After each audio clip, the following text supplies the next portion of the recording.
Hello students, मैं संजीव मिश्रा आप सभी का अपने यूट्यूब चैनल पर हार्दिक स्वागत करता हूं। आशा करता हूं कि आप सभी स्वस्थ, मस्त और अपनी पढ़ाई में पूरी तरह व्यस्त होंगे। विद्यार्थियों, आज मैं विराम चिन्ह करने जा रहा हूं और व्याकरण में यह एक महत्वपूर्ण व्याकरण है जिसमें मैं आपको बताने वाला हूं कि विराम का क्या अर्थ, चिन्ह का क्या अर्थ है, साथ में ही उसकी परिभाषा क्या है, विराम चिन्ह कैसे लगाते हैं और उसके प्रकार क्या हैं। तो आइए आज पढ़ते हैं विराम चिन्ह और उसके विद्यार्थियों, सबसे पहले हम लोग देखते हैं कि विराम चिन्ह का अर्थ क्या होता है, उसका मतलब क्या है। तो विराम चिन्ह में दो शब्द हैं, पहला क्या है विराम, दूसरा है चिन्ह। चिन्ह मतलब प्रतीक, संकेत। तो यहाँ प्रतीक, तो अर्थ है विराम का अर्थ है रुकना, ठहरना, क्लियर, विश्राम करना। कहते हैं कि अब हम लेते हैं एक विराम। विराम मतलब रुकते हैं, ठहरते हैं। विराम को दिखाने के लिए कि यहाँ पे हमने विराम लिया है, उसको दिखाने के लिए जिस चिन्ह का प्रयोग किया जाता है उस चिन्ह को हम कहते हैं विराम चिन्ह। तो यहाँ पे चिन्ह का अर्थ मैंने बताया, चिन्ह का अर्थ होता है संकेत या प्रतीक, और विराम का अर्थ है रुकना। जैसे हम चलते चलते रुक जाते हैं, चलते चलते ठहर जाते हैं, वैसे ही लिखते समय, पढ़ते समय कई जगहों पे हमें रुकना पड़ता है, ठहरना पड़ता है। तो कहाँ रुके, कहाँ ठहरे, उसको दिखाने के लिए, विराम के स्थानों को दिखाने के लिए कुछ चिन्हों का प्रयोग किया जाता है। उस चिन्ह को हम कहते हैं विराम चिन्ह। अब उसकी परिभाषा को हम लोग जानते हैं। वाक्य का अर्थ स्पष्ट करने, उतार चढ़ाव तथा ठहराव को दिखाने के लिए, कि मतलब इस वाक्य का वास्तविक अर्थ क्या होगा उसको बताने के लिए। कहाँ पर उतार चढ़ाव है, अर्थात शब्दों का किस तरह से प्रयोग किया गया है, और कहाँ पर रुकना है, ठहरना है, उसको दिखाने के लिए हम जिन चिन्हों का प्रयोग करते हैं उसे हम विराम चिन्ह कहते हैं। जैसे आप रोड पे जाते होंगे तो वहां पे आप देखिए तो बहुत सारे वहां पे आपको साइडर लगे मिलते हैं जिसपे लिखा रहता है कि फलाना स्थान इतना किलोमीटर, या सिंबल बने होते हैं, आपको दिशा सूचक सिंबल होते हैं, चिन्ह कि दाएं मुड़ना, बाएं मुड़ना है, गति धीमी करना है, वगैरह वगैरह। जैसे वे चिन्ह होते हैं वे आपको संकेत करते हैं कि करना क्या है, वैसे ही ये चिन्ह जो होते हैं ये हमें बताते हैं कि कहाँ पर हमें तेज बोलना है, कहाँ पे हमें रुकना है, कहाँ तेज चलना है। इन चिन्हों का इसीलिए प्रयोग किया जाता है। विराम चिन्ह का प्रयोग वाक्य के मध्य अथवा अंत में ही किया जाता है। मध्य मतलब एकदम बीच में नहीं, पहला शब्द हुआ उसके बाद भी कर सकते हैं। तो पहले शब्द के बाद से लेकर बीच में, अंत में, कहीं पे भी आप विराम चिन्हों का प्रयोग कर सकते हैं। विशेष बात क्या, यदि विराम चिन्हों का प्रयोग न किया जाए तो अर्थ का अनर्थ हो जाता है। देखते हैं एक उदाहरण से। लड़के को रोको मत जाने दो, लड़के को रोको मत जाने दो, लड़के को रोको मत जाने दो, लड़के को रोको मत जाने दो। तो यहाँ पे देखेंगे तो तीन कथन है, तीन उदाहरण, तीन वाक्य है। लेकिन जब आप पहले वाक्य को, पहले उदाहरण को पढ़ते हैं तो वहां पर आप संशय में हैं, संदेह में हैं, आपको अर्थ क्लियर नहीं हुआ। जो जैसा समझेगा वैसा ही इसका अर्थ निकालेगा कि लड़के को रोकना है, जाने नहीं देना है। एक व्यक्ति ने इसका अर्थ निकाला। दूसरा यह निकाल सकता है कि लड़के को रोकना नहीं है, जाने देना है। पहले ने जहां यह दिमाग में लाया कि लड़के को रोकना है, नहीं जाने देना है, और दूसरे ने किया कि लड़के को नहीं रोकना है, जाने देना है। दो अर्थ, अलग अलग अर्थ अपने हिसाब से लगा सकते हैं। मतलब कि पहले उदाहरण में पहले उदाहरण में जो ये वाक्य लिखा गया है, यह वाक्य अपने अर्थ को स्पष्ट नहीं करता। दूसरा उदाहरण, लड़के को रोको मत जाने दो। यहाँ पे अर्थ स्पष्ट है कि लड़के को रोकना है, जाने नहीं देना है। तीसरा उदाहरण, लड़के को रोको मत जाने दो। मतलब यहाँ पे क्या बताया जा रहा है कि लड़के को रोकना नहीं है, उसे जाने देना है। तो यहाँ पर अलग अलग अर्थ हुए। क्यों अर्थ अलग हुए? ये दूसरा और तीसरा अगर उदाहरण हम देखें तो दोनों एक दूसरे के उल्टे हैं। जहाँ यहाँ पे रोकने की बात है, वहीं पे रोकने नहीं देना है। यहाँ पे जाने नहीं देना है, यहाँ पे जाने देना है। यानी दोनों एक दूसरे के उल्टे हैं। यह इसलिए हुआ कि यह जो चिन्ह है, जिसे हम विराम चिन्ह कहते हैं, जब यह रोको के बाद लग गया, यह विराम चिन्ह यहाँ पर हम रुक गए, तब अर्थ हो गया कि उसको रोकना है, जाने नहीं देना है। और जब ये मत के बाद लग गया, तब यहाँ पे हो गया कि लड़के को रोकना है, रोकना नहीं है, जाने देना है। इस तरह से तो आपको क्लियर हो गया होगा कि विराम चिन्हों का कितना महत्व है। आपको एक उदाहरण देता हूं जो कि बड़ा प्राचीन है और साहित्यकार जितने होते हैं, साहित्यिक लोग होते हैं, उनमें बड़ा पॉपुलर है। उदाहरण क्या है?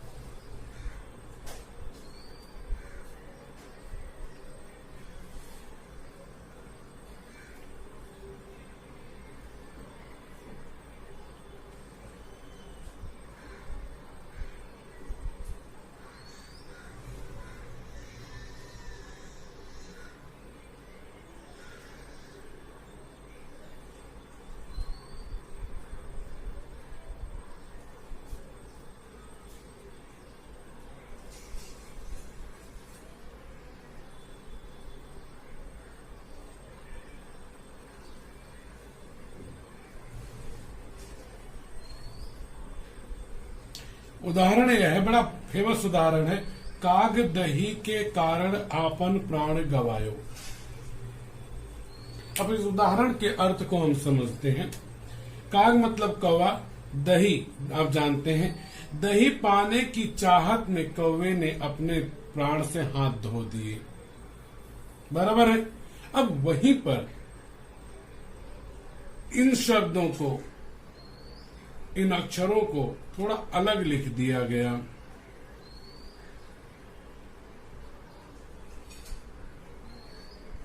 कागद ही के कारण आपन प्राण गवायो।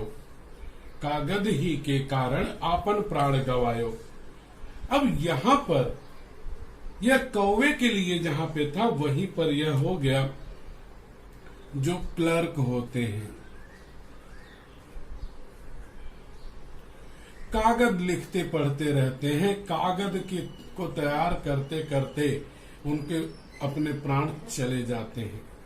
अगला उदाहरण लेते हैं इसी में से, इसी को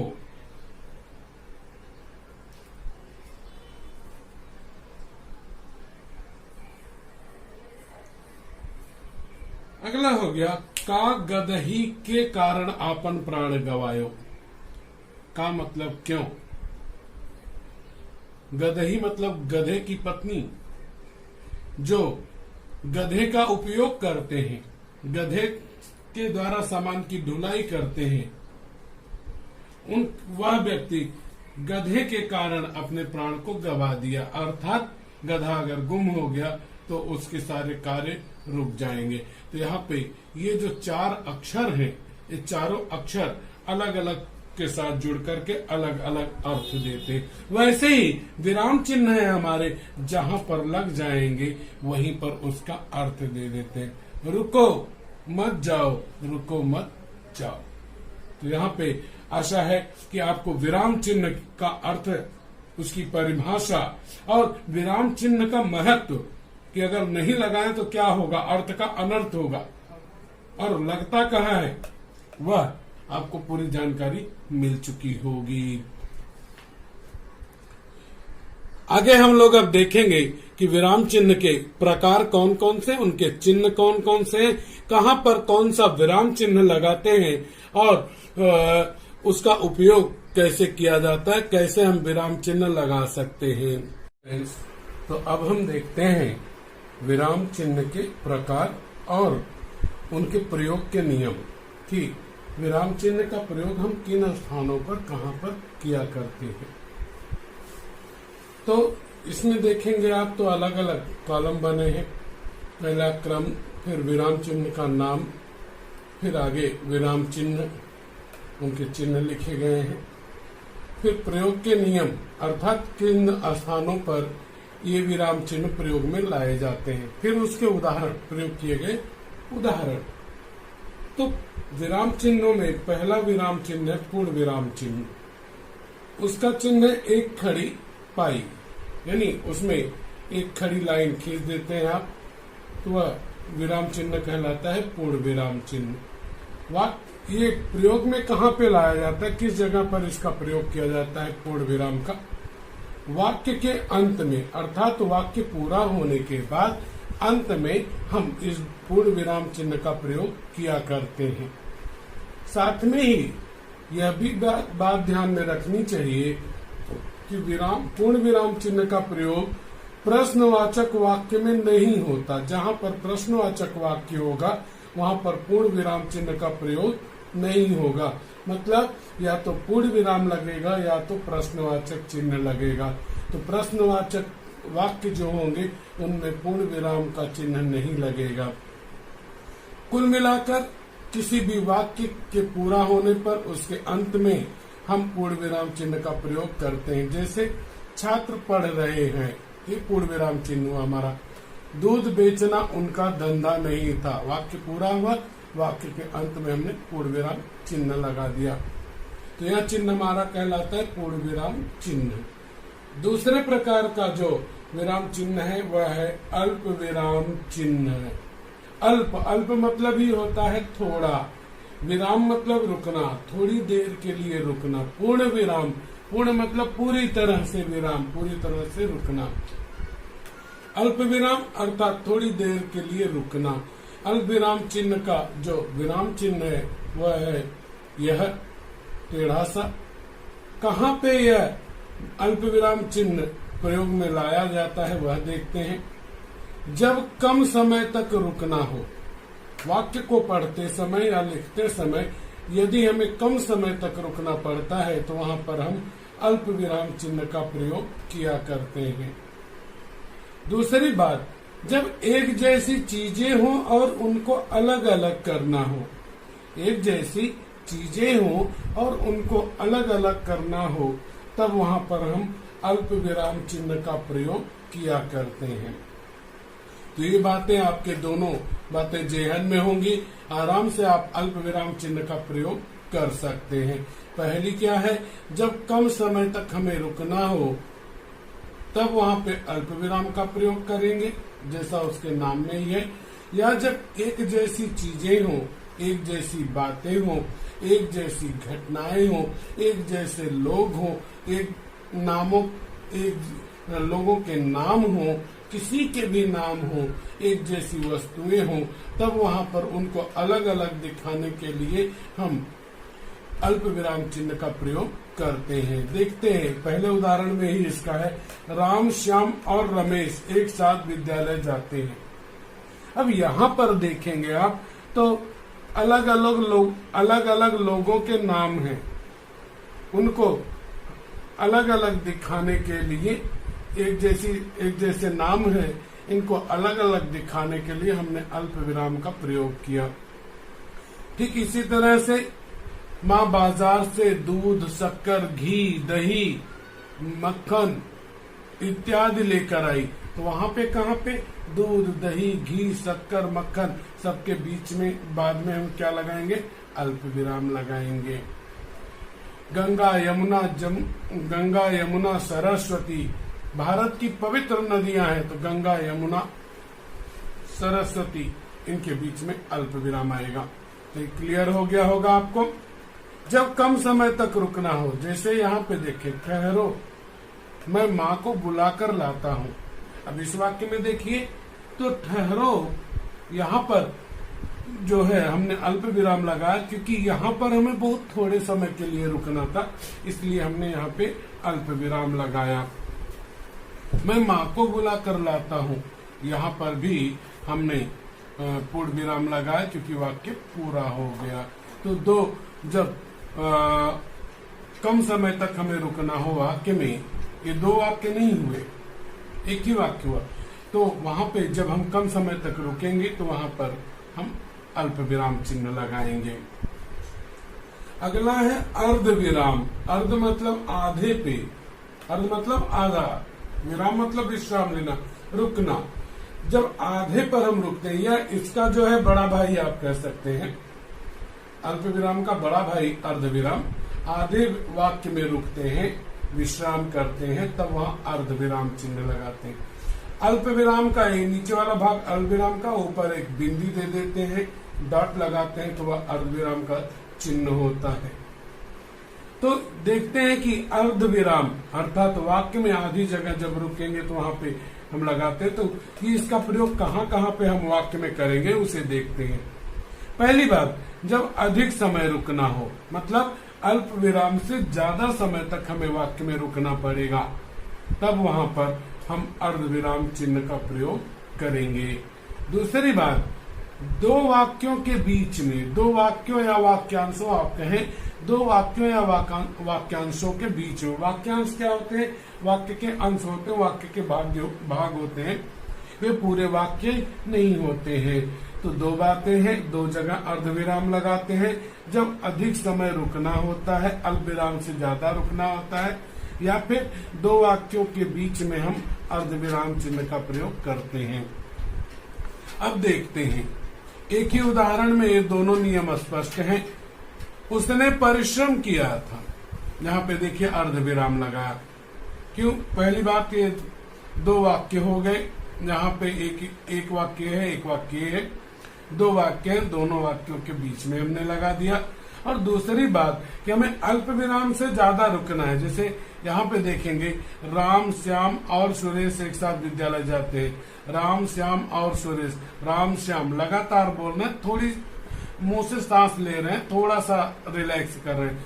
यहाँ पे भी वही, ठहरो मैं माँ को बुला कर लाता हूँ। लेकिन इसको पढ़ेंगे जब आप, तो पढ़ने का क्रम यह होगा, उसने परिश्रम किया था परंतु उसे सफलता नहीं मिली। कुछ एक लोग कहते हैं परंतु के बाद लगेगा, नहीं नहीं नहीं, परंतु के बाद नहीं, कभी भी वाक्य, पहला वाक्य जब पूरा हुआ उसके बाद लगेगा।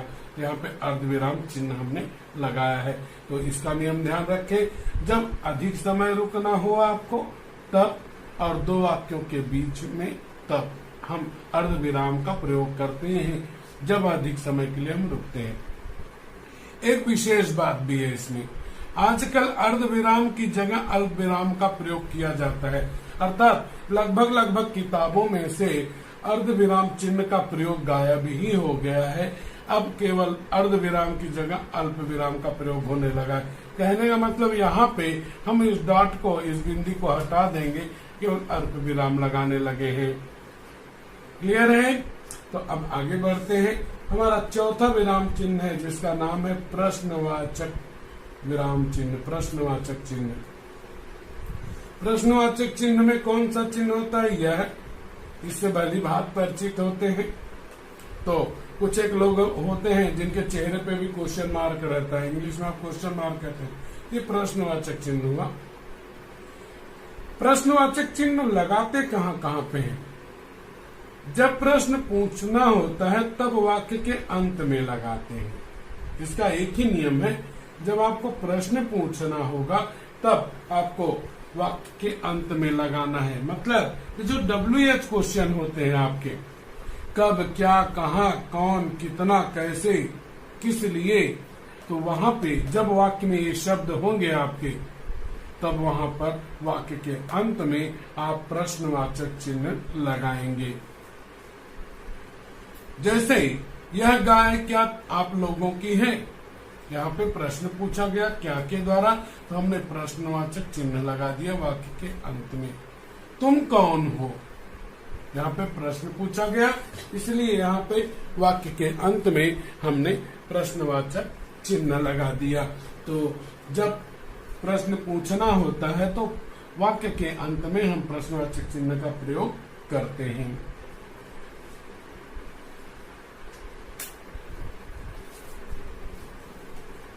अगला है हमारा, और वह है विस्मयादि बोधक चिन्ह। विस्मयादि बोधक एक्सक्लेमेटरी मार्क आप इसे कहते हैं। विस्मय आदि का बोध कराता है जो, अर्थात जो हर्ष, शोक, घृणा, द्वेष, आश्चर्य, विस्मय, इन सभी मन के भावों को जो अभिव्यक्त करता है, प्रकट करता है, उसे हम विस्मयादि बोधक कहते हैं। तो जब वाक्य में आश्चर्य प्रकट होगा, विस्मय प्रकट होगा, हर्ष प्रकट होगा, खुशी, प्रसन्नता प्रकट होगी, तब वहां पर हम विस्मयादि बोधक चिन्ह का प्रयोग करते हैं। इस चिन्ह का, विराम चिन्ह का जो चिन्ह है वो यह है, एक खड़ी पाई नीचे बिंदी है। कहाँ कहाँ पे इस विस्मयादि बोधक चिन्ह का हम प्रयोग करते हैं वह देखें। पहली बात कि इसका प्रयोग हमेशा वाक्य के प्रारंभ में, आरंभ में होता है, पहले शब्द के बाद। मतलब कि जो विस्मय प्रकट करने वाले, आश्चर्य प्रकट करने वाले शब्द हैं उसके बाद। ये बातें ध्यान रखिएगा, इसका प्रयोग वाक्य के प्रारंभ में होता है और दूसरी बात आश्चर्य प्रकट करने वाले शब्द के बाद होता है। क्लियर? तो जैसे उदाहरण देखते हैं, अरे तुम आ गए, यहाँ पर अरे जो है ये विस्मय सूचक शब्द है, उसके बाद में हमने विस्मयादि बोधक चिन्ह का प्रयोग किया। दूसरा उदाहरण, वाह मजा आ गया, यहाँ पर भी वाह जो है विस्मय प्रकट कर रहा है, तो उसके बाद में हमने विस्मय सूचक चिन्ह, विस्मयादि बोधक चिन्ह लगा दिया है। कई लोग यह कहते हैं कि यहाँ पर हम चाहें तो यहाँ पर हम अल्प विराम लगा सकते हैं और यहाँ पर विस्मय सूचक चिन्ह लगा सकते हैं, विस्मयादि बोधक चिन्ह लगा सकते हैं। बिल्कुल सही है, यह भी एकदम सही है, यह भी करेक्ट है, राइट है। क्लियर है? आगे बढ़ते हैं। अगला है आपका छठा, योजक, संयोजक या विभाजक चिन्ह। अगले विराम चिन्ह का नाम योजक, संयोजक, विभाजक, और उसका चिन्ह ये है जिसे आप डैश कहते हैं। बराबर? यह कहाँ लगता है? एक समान शब्दों के बीच युग्म शब्द में, जब विरोधी शब्द होंगे या युग्म शब्द होंगे तो वहां पर एक समान शब्दों के बीच में हम योजक चिन्ह का प्रयोग करेंगे। दूसरी चीज, दो शब्दों को जोड़ने के लिए, जब दो शब्दों को जोड़ना होगा आपको, तभी ये ठीक वैसे ही हो गया, दो शब्द हमने जोड़े हैं तो वहां पर भी इसका प्रयोग किया गया है। तीसरी बात, किसी के कथन के पहले योजक अथवा अल्प विराम लगाते हैं। अगर कोई बात किसी ने कही है तो उसने जो बात कही है तो उसके ठीक पहले या तो योजक चिन्ह हम लगाएंगे या फिर अल्प विराम चिन्ह लगाएंगे। तो योजक, संयोजक या विभाजक, जिसके तीन नाम हैं, उसको हम प्रयोग में लाते हैं उस स्थान पर जहां एक समान शब्द होते हैं उनके बीच में, या जिन्हें हम कहते हैं युग्म शब्द है उनके बीच में, या फिर विरुद्धार्थी या समानार्थी शब्द आप कह सकते हैं उनके बीच में। जहां पर दो शब्दों को जोड़ने की बात आई होगी तो दो शब्दों को जोड़ने के लिए भी इसका प्रयोग किया जाता है। साथ ही साथ में किसी के द्वारा कही गई कोई बात है तो उसके कथन को, उसकी बात के पहले योजक चिन्ह का प्रयोग होता है, अथवा वहां पे अल्पविराम भी लगाया जाता है। उदाहरण देखते हैं। जैसे पहला उदाहरण, जीवन में सुख दुख चलता रहता है। अब यहाँ पे आप जानते हैं कि यह शब्द युग्म है, या युग्म शब्द, युग्म मतलब जोड़ी में, जोड़ियों वाले शब्द हैं, विरोधार्थी शब्द भी है। और इस कारण से यहाँ पर जो है हमने इसके कारण से, युग्म शब्द होने के कारण से, विरोधार्थी शब्द होने के कारण यहाँ पर हमने योजक चिन्ह लगा दिया। दूसरा उदाहरण, दूर दूर, अब एक समान शब्द हुए, दूर दूर तक पानी ही पानी था। अब यहाँ पर हमने दूर दूर तक पानी ही पानी था, यहाँ पर हमने जो है एक समान शब्दों के बीच में और दो शब्दों को जोड़ने के लिए भी हमने ये दो शब्दों को जोड़ा भी है, दो शब्दों को जोड़ने के लिए भी हमने योजक चिन्ह का प्रयोग किया। तीसरा वाला, नेताजी ने कहा दिल्ली चलो। अब यहाँ पे किसी के कथन, कथन क्या है, दिल्ली चलो के पहले, उसके पहले आया है कहा, तो वहां पे पहले योजक अथवा अल्प विराम का प्रयोग होता है। किसी के द्वारा कही गई जो बात है उसके ठीक पहले योजक चिन्ह का प्रयोग करते हैं या अल्प विराम चिन्ह का प्रयोग करते हैं। मोहन ने कहा, अल्प विराम लगा दिया। यहाँ पे अगर हम चाहें तो हम योजक चिन्ह का भी प्रयोग कर सकते हैं। मैं कल पटना जाऊंगा। इस तरह से ये 6 विराम चिन्ह हमने पढ़े। अगले 2 विराम चिन्ह इसके आगे हम लोग देखेंगे। स्टूडेंट्स, 7वां विराम चिन्ह है इकहरा उद्धरण, जिसे हम अवतरण चिन्ह के नाम से भी जानते हैं। तो इकहरा उद्धरण चिन्ह या इकहरा अवतरण चिन्ह किसी भी नाम से आप पुकार सकते हैं। इसका चिन्ह है जो इस तरह से है, किसी भी शब्द में ऊपर से लिखा रहता है। कहाँ पे इकहरा उद्धरण चिन्ह का प्रयोग होता है? किसी व्यक्ति का नाम होने पर। अगर कोई महान व्यक्ति है, कोई लोकप्रिय व्यक्ति है, बहुत ही प्रसिद्ध व्यक्ति है, उसके नाम को हम इकहरे उद्धरण चिन्ह या इकहरे अवतरण चिन्ह में लिखते हैं। इसी तरह से किसी व्यक्ति का उपनाम हो। उपनाम क्या होता है?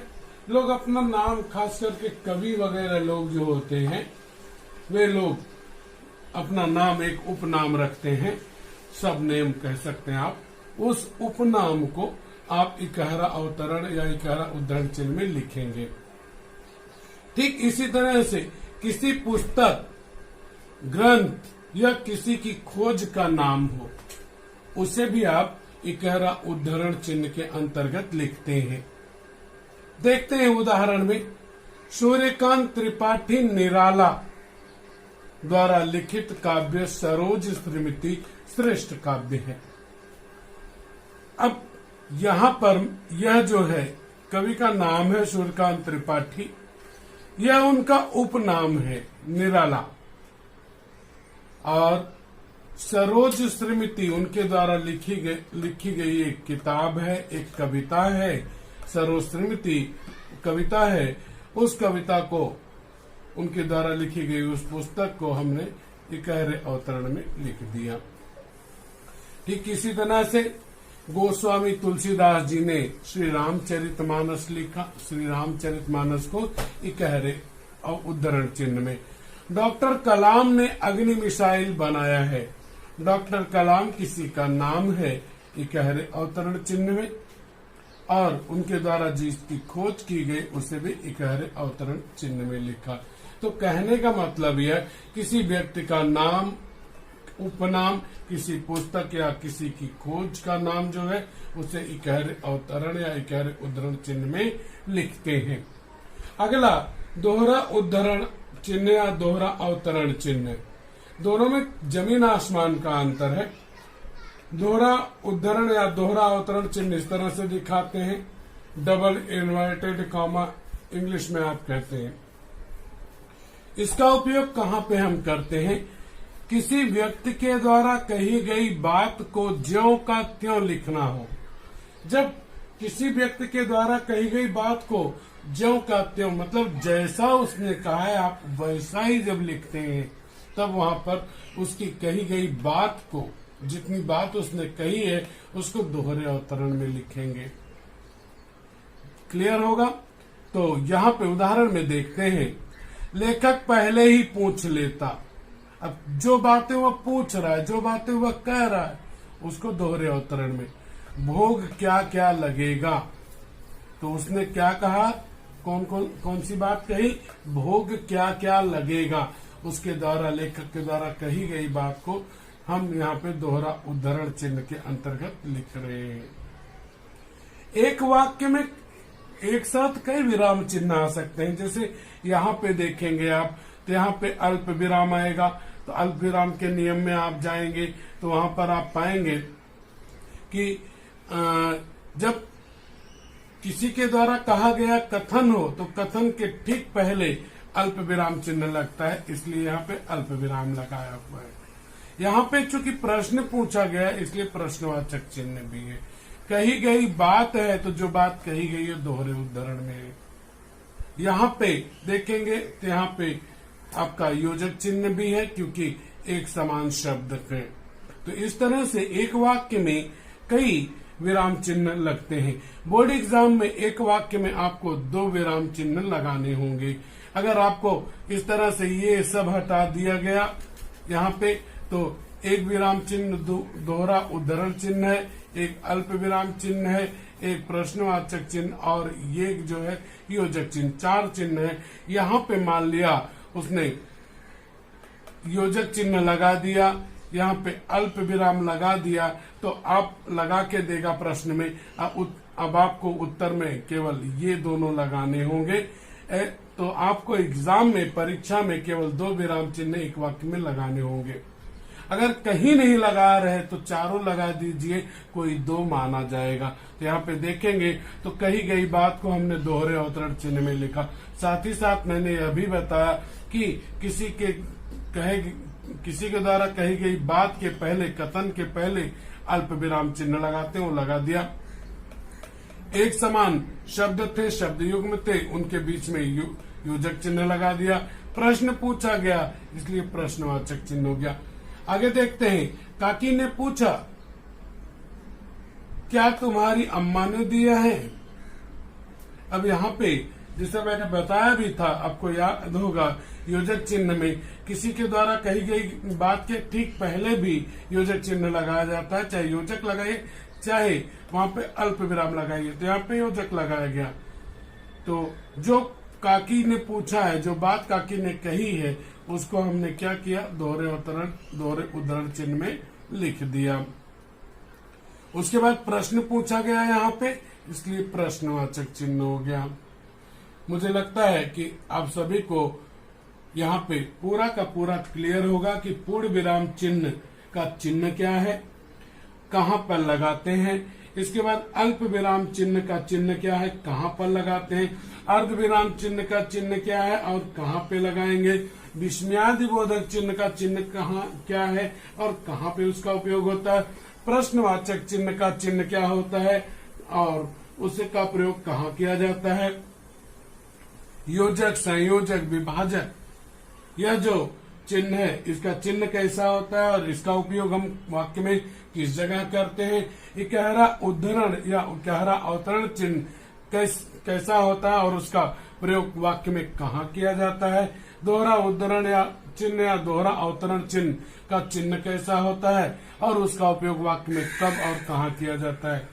इतना हमने जाना। प्रमुख रूप से 8 है और 2 मैंने और लिख दिए हैं आपको जानने के लिए। अगला है हमारा विवरण चिन्ह। वैसे तो बहुत सारे चिन्ह होते हैं, 25 है, सबको नहीं पढ़ना है हमें। प्रमुख रूप से 8 है, बोर्ड एग्जाम के हिसाब से 2 एक्स्ट्रा दे दिया। विवरण चिन्ह, विवरण चिन्ह का चिन्ह जो है विराम चिन्ह इस तरह से है।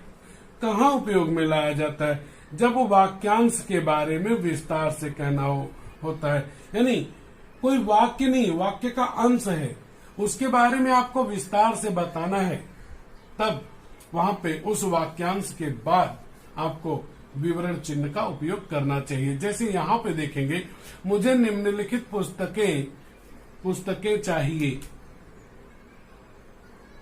अब आगे हमें इस वाक्यांश के बारे में पूरा विवरण देना है, पूरा विस्तार से लिखना है कि क्या क्या चाहिए। तो इस कारण से जिस विस्तार से वहां पे उसका वर्णन करना है तो उसके ठीक पहले हमें यह विवरण चिन्ह लगाना होगा। वाक्यांश के बारे में, इसके बारे में जब आपको विस्तार से कहना है तो उस वाक्यांश के बाद यहाँ पे विवरण चिन्ह आएगा। ठीक उसी तरह से विवरण के लिए आगे देखिए, विवरण मतलब जानकारी के लिए, उसकी व्याख्या के लिए आगे देखिए। अब आगे व्याख्या आएगा, विवरण दिया जाएगा, तो वहां पे हमने विवरण चिन्ह लगा दिया। अगला है अंतिम लाघव चिन्ह। लाघव चिन्ह अक्सर आपने देखा होगा किसी अक्षर के आगे यह लगा रहता है, एक अक्षर होता है उसके आगे यह लगा होता है बिंदु जैसा, इसे लाघव चिन्ह कहते हैं। संक्षेप में लिखने के लिए इस चिन्ह का प्रयोग करना होता है। जैसे आपको लिखना है निम्नलिखित, निम्नलिखित, बराबर, संक्षेप में लिखने के लिए इसका प्रयोग होता है। किसी अक्षर के बाद यह लग जाता है तो वहां पर वह संक्षेपीकरण कर दिया जाता है, शॉर्टकट लिख देते हैं। जैसे पंडित नेहरू की जगह पे पन नेहरू, इसे पढ़ेंगे क्या, पंडित, बराबर। वैसे डॉक्टर की जगह पे डॉग, बराबर। इस तरह से आज हम लोगों ने विराम चिन्ह के बारे में जाना और उसके प्रकार के बारे में जाना और उसके प्रयोग के बारे में जाना हमने। स्टूडेंट्स, अगर आपको वीडियो पसंद आया तो वीडियो को लाइक कीजिए, वीडियो को शेयर कीजिए और चैनल को सब्सक्राइब कीजिए। साथ में ही कमेंट बॉक्स में जाकर कमेंट जरूर कीजिए कि आपको यह वीडियो कैसा लगा। धन्यवाद।